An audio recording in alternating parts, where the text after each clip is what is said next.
वो कौन सी एक चीज है जो इंसान को सबसे मुश्किल, सबसे अकल्पनीय हालात में भी हारने नहीं देती? क्या वो सिर्फ जीने की इच्छा है या उससे भी कुछ गहरा? ये सवाल शायद इंसानियत के सबसे बुनियादी सवालों में से एक है। बिल्कुल। और इसका जवाब खोजना आसान नहीं है। और आज हम उसी अंधेरे में एक तरह से रोशनी खोजने की कोशिश करेंगे। हमारे पास जो स्रोत हैं वो विक्टर फ्रैंकल की किताब मैन सर्च फॉर मीनिंग के कुछ मुख्य विचारों का सार है। और ये कोई आम सेल्फ हेल्प किताब नहीं है? नहीं, बिल्कुल नहीं। ये एक ऐसे इंसान के अनुभवों से निकली है जिसने नाजी कंसंट्रेशन कैंप की भयावहता को झेला था और वहाँ से एक बेहद शक्तिशाली विचार लेकर वो बाहर आया है। सही कहा। ये थ्योरी किसी आरामदायक कमरे में नहीं बल्कि मानवीय पीड़ा की सबसे गहरी खाई में जन्मी है, इसीलिए इसकी ताकत इतनी ज्यादा है। तो आज हमारा मकसद सिर्फ इन विचारों को दोहराना नहीं है, है ना? हम ये समझने की कोशिश करेंगे कि दुख, दर्द और आज की भाग दौड़ भरी जिंदगी के बीच अर्थ या मतलब खोजने के असल में क्या मायने हैं। बिल्कुल। चलिए इस गहरी पड़ताल को शुरू करते हैं। चलिए देखते हैं। तो स्रोत के सबसे शक्तिशाली विचार से शुरू करते हैं। इसमें साफ कहा गया है, जिस इंसान के पास जीने का कोई क्यों होता है वो लगभग हर कैसे को सह सकता है। मतलब अगर आपके पास जीने की कोई वजह है, कोई मकसद है, तो आप किसी भी मुश्किल से गुजर सकती हैं। ये सुनने में बहुत अच्छा लगता है, लेकिन एक सवाल आता है मन में। क्या आज की दुनिया में हमारा लक्ष्य दुख सहना है? क्या हमें इसे बस स्वीकार कर लेना चाहिए? ये एक बहुत जरूरी सवाल है और यहाँ एक बहुत बड़ा कंफ्यूजन होता है। अच्छा। फ्रैंकल का मतलब ये बिल्कुल नहीं था कि हमें दुख को गले लगाना चाहिए। अब आपके पास दो रास्ते हैं। हाँ।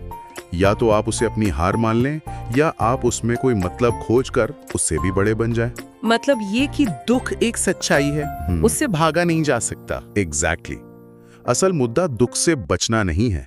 मुद्दा ये है कि जब दुख आए तो हम उसका सामना कैसे करते हैं। स्रोत के मुताबिक यही वो पल है जहां इंसान की असली आजादी की शुरुआत होती है। वो कहते हैं कि आपसे सब कुछ छीना जा सकता है। सब कुछ? आपका घर, आपके कपड़े, आपका परिवार, आपकी इज्जत, लेकिन एक चीज है जो वो कभी नहीं छीन सकते। वो क्या है? किसी भी हालात में अपना नजरिया चुनने की आजादी। The last of the human freedoms. हाँ, अपना नजरिया चुनने की आजादी। ये सुनने में तो बहुत पावरफुल लगता है, पर क्या ये व्यवहारिक है? मतलब कोई रिश्ता टूट गया है तो क्या उसे ये कहना कि अपने दुख में कोई मकसद खोजो थोड़ा असंवेदनशील नहीं लगता? बिल्कुल लगता है, अगर उसे गलत तरीके से कहा जाए तो। अच्छा। यहाँ मकसद खोजने का मतलब ये नहीं है कि आप मुस्कुराएं और कहें सब ठीक है। ये जबरदस्ती की पॉजिटिविटी या टॉक्सिक पॉजिटिविटी नहीं है। नहीं है। इसका मतलब है अपनी पीड़ा को स्वीकार करना और फिर खुद से एक सवाल पूछना। क्या सवाल? ठीक है, ये मेरे साथ हुआ है, ये बहुत बुरा है, पर अब मैं इस अनुभव का इस्तेमाल कैसे कर सकता हूँ? ये मुझे क्या सिखा सकता है? अच्छा, तो ये एक्शन के बारे में है, सिर्फ सोच बदलने के बारे में नहीं? जी हाँ, असल में इसी विचार पर फ्रैंकल ने अपनी पूरी थेरेपी की बुनियाद रखी थी। ओह, लोगोथेरेपी। जी, जिसे वो लोगोथेरेपी कहते थे। लोगो से एक ग्रीक शब्द है जिसका मतलब है अर्थ या मीनिंग। जहाँ दूसरे मनोवैज्ञानिक जैसे फ्रॉइड पूछते थे आपके अतीत की समस्या क्या है, फ्रैंकल पूछते थे आपके भविष्य का मकसद क्या है। ये तो वाकई में एक पूरा पैराडाइम शिफ्ट है। बहुत बड़ा। उनका मानना था कि इंसान को सबसे ज्यादा ताकत भविष्य की किसी उम्मीद से मिलती है, अतीत के घावों को कुरेदने से नहीं। अगर हम इसे एक रोजमर्रा के उदाहरण से समझें। हाँ बिल्कुल। मान लीजिए कोई ट्रैफिक में फंसा है। हाँ। अब ट्रैफिक जाम होना तो उनके हाथ में नहीं है। बिल्कुल। ये तो हालात हैं। बिल्कुल। अब उस जाम में एक इंसान हॉर्न बजा सकता है, गुस्सा कर सकता है और अपना ब्लड प्रेशर बढ़ा सकता है। वो हालात का शिकार बन रहा है। सही। और दूसरा इंसान सोच सकता है चलो आधा घंटा मिला है, मैं वो पॉडकास्ट सुन लेता हूँ जो कब से सुनना था। या किसी दोस्त को फोन कर लिया। हाँ, हालात दोनों के लिए एक जैसे हैं, लेकिन एक ने अपने नजरिए को चुनकर उस वक्त को बदल दिया। ईमानदारी से कहूँ तो मैं अक्सर हॉर्न बजाने वालों में से हूँ। हम सब कभी ना कभी होते हैं। लगता है इस चर्चा के बाद मुझे अपने ट्रैफिक के सफर को मेडिटेशन के समय की तरह देखना होगा, पर इसमें खतरा भी है। क्या? कई लोग इसे ये न समझ लें कि हमें अन्याय या बुरे हालात को चुपचाप स्वीकार कर लेना चाहिए, क्योंकि आखिर में तो सब नजरिए का ही खेल है। ये एक शानदार पॉइंट है और इसका जवाब है नहीं। अच्छा। नजरिया चुनना और निष्क्रिय हो जाना दो बहुत अलग अलग बातें हैं। नजरिया चुनने का मतलब है कि आप बाहरी हालातों को अपने अंदर की शांति भंग करने की इजाजत नहीं देते। इसका मतलब ये नहीं है कि आप उन हालात को बदलने की कोशिश नहीं करते। सही बात है। फ्रैंकल ने भी कैंप में रहते हुए दूसरे कैदियों की मदद करने के तरीके खोजे। उन्होंने हालात को स्वीकार नहीं किया, लेकिन अपने मन पर उनका नियंत्रण भी नहीं होने दिया। तो असली शक्ति यही है, अंदर से शांत रहकर बाहर की लड़ाई लड़ना। बिल्कुल ठीक है। तो अगर हमें अपने नजरिए पर ध्यान देना है, ना कि हालात पर, तो इससे हमारी खुशी का क्या लेना देना है? क्योंकि आजकल तो सब कुछ खुशी के इर्द गिर्द ही घूमता है। How to be happy, the pursuit of happiness, और इस पर किताब का नजरिया मुझे बड़ा दिलचस्प लगा। हाँ, क्योंकि स्रोत की सलाह आज की दुनिया की सोच के एकदम उल्टी है। क्या है वो? स्रोत कहता है, खुशी का पीछा मत करो। एग्जैक्टली। ये सुनकर तो ऐसा लगता है जैसे कोई कह रहा हो कि सांस मत लो। हाँ। हम तो एक ऐसी दुनिया में जी रहे हैं जहाँ खुशी को एक प्रोजेक्ट की तरह देखा जाता है। और यही वो विरोधाभास है जिसे स्रोत सामने रखता है। क्या होता है जब आप सीधे खुशी का पीछा करते हैं? क्या होता है? आप उसे कभी पकड़ नहीं पाते। वो एक तितली की तरह है, आप जितना उसके पीछे भागेंगे वो उतना ही दूर उड़ेगी।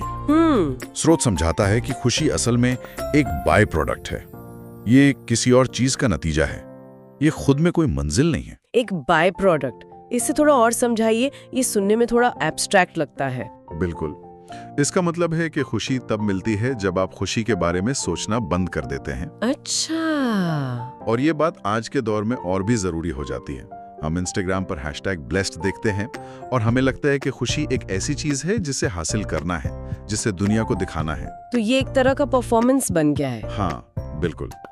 आप जितनी अच्छी तस्वीरें पोस्ट करेंगे, शायद अंदर से उतना ही खोखला महसूस करेंगे, क्योंकि असली संतोष किसी बड़े काम को करने से मिलता है, न कि खुशी का दिखावा करने से। स्रोत के अनुसार जब जिंदगी का मतलब मिल जाता है तो खुशी अपने आप आ जाती है। अपने आप? हाँ, जब आपका ध्यान खुद से हटकर किसी बड़े मकसद पर चला जाता है तो एक गहरा संतोष और खुशी अपने आप महसूस होने लगती है। ये एक क्षणिक मजा नहीं है, बल्कि एक टिकाऊ एहसास है। तो जो लोग लगातार अपनी खुशी के बारे में सोचते रहते हैं कि मैं खुश क्यों नहीं हूँ, मुझे खुश होने के लिए क्या चाहिए, हाँ, वो असल में उस चीज से दूर हो रहे हैं जो उन्हें सच में खुश कर सकती है। ये तो एक ट्रैप जैसा लगता है। ये एक बहुत बड़ा ट्रैप है। इसे पैराडॉक्स ऑफ हिडनिज्म भी कहते हैं। जब हम सिर्फ मैं खुश कैसे रहूं पर ध्यान देते हैं तो हम अक्सर अपनी छोटी छोटी परेशानियों में उलझ जाते हैं। सही बात है। लेकिन जब हम पूछते हैं मेरी जिंदगी का मकसद क्या है, तो हमारा नजरिया बड़ा हो जाता है और अपनी परेशानियां छोटी लगने लगती हैं। ये एक बहुत ही गहरा सवाल है।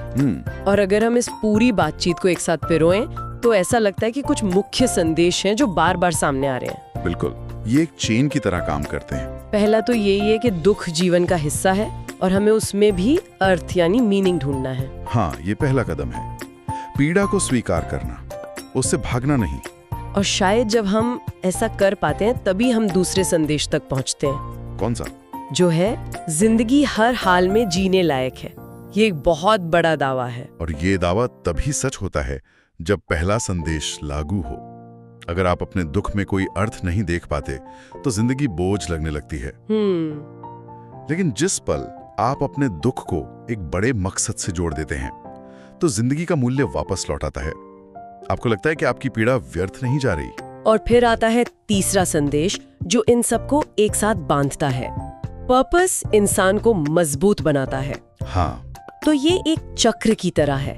दुख में अर्थ खोजने से ही जिंदगी जीने लायक बनती है और वही मकसद आपको अंदर से वो ताकत देता है जिससे आप किसी भी मुश्किल का सामना कर सकते हैं। बिल्कुल सही कहा आपने। और सबसे जरूरी बात यह है कि ये सिर्फ किताबी ज्ञान नहीं है, ये जीवन के हर मोड़ पर काम आने वाला एक प्रैक्टिकल टूल है। जैसे चाहे वो करियर में आई कोई बड़ी असफलता हो या किसी रिश्ते का टूटना हो, हर स्थिति में ये ढांचा हमें रास्ता दिखा सकता है। तो इस पूरी चर्चा का सार क्या है?